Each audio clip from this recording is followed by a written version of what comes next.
Chris Stanis, and I'm the founder of Women of Wisdom Foundation.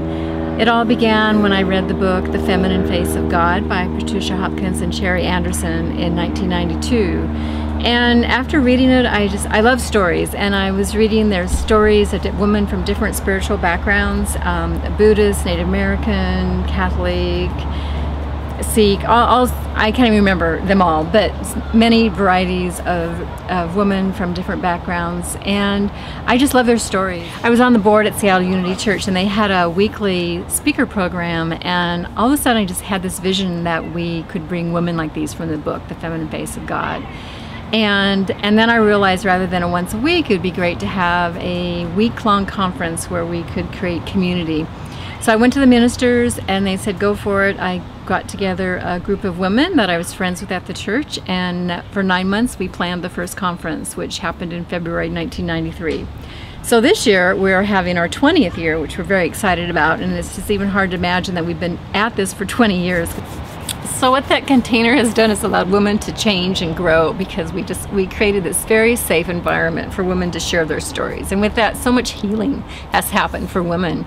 And over the years, I've observed and I've witnessed, we've been a witness to women going through those changes, you know, whether it was changing their career or changing their name or going back to school or getting out of an abusive relationship. And we would receive that feedback that it changed their lives.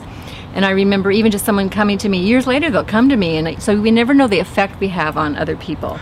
A woman came and said, you know, I went and listened to so-and-so, I can't remember the name now, and that changed. I became a coach. I studied and I changed my career and became a coach because I listened to that one woman at Women of Wisdom.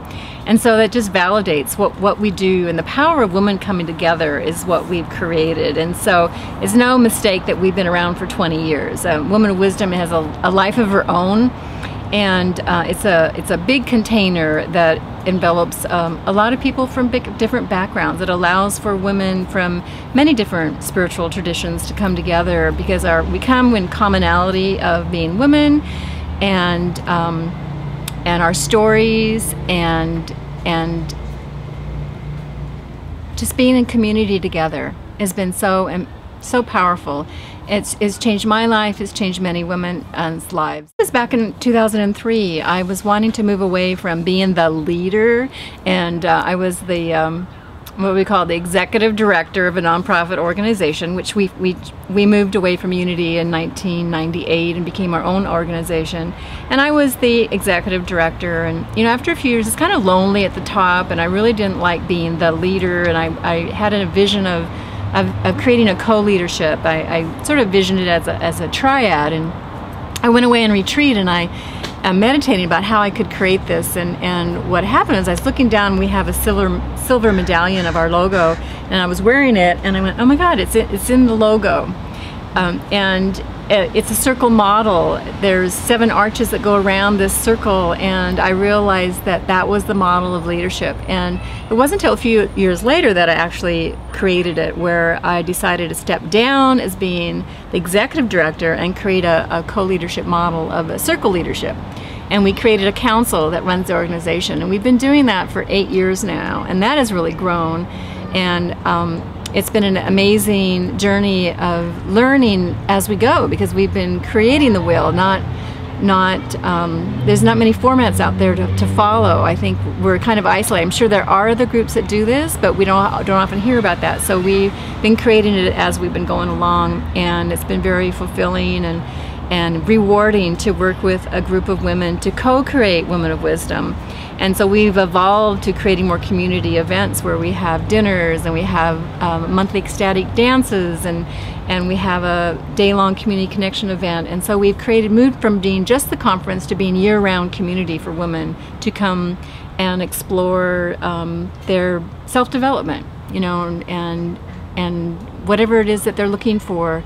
Just to be together in that supportive atmosphere has just been very empowering. I know it's changed my life a lot personally too.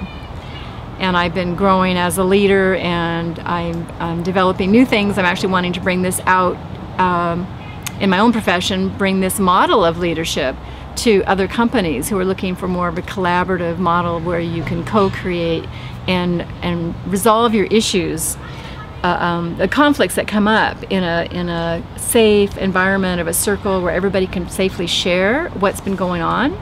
And this is how we kind of add to that whole peace element, because the thing about bringing peace to the world is about everybody being able to share and talk, and everybody listening and witnessing other people's viewpoints so that you're honoring of other people.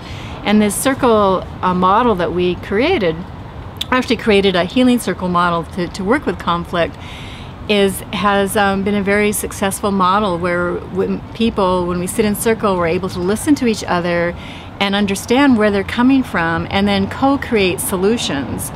And in that, we've been identified some issues that have come up that perhaps we didn't have policies and procedures about. So in that model, we've been able to identify what work we need to do to eliminate these conflicts that do come up. And it's just being able to sit and listen and talk, and that's going to the peace table. That's what countries and politicians and corporations can do as well, utilize that model. And so I have a goal also personally to take that out to organizations that are interested in that.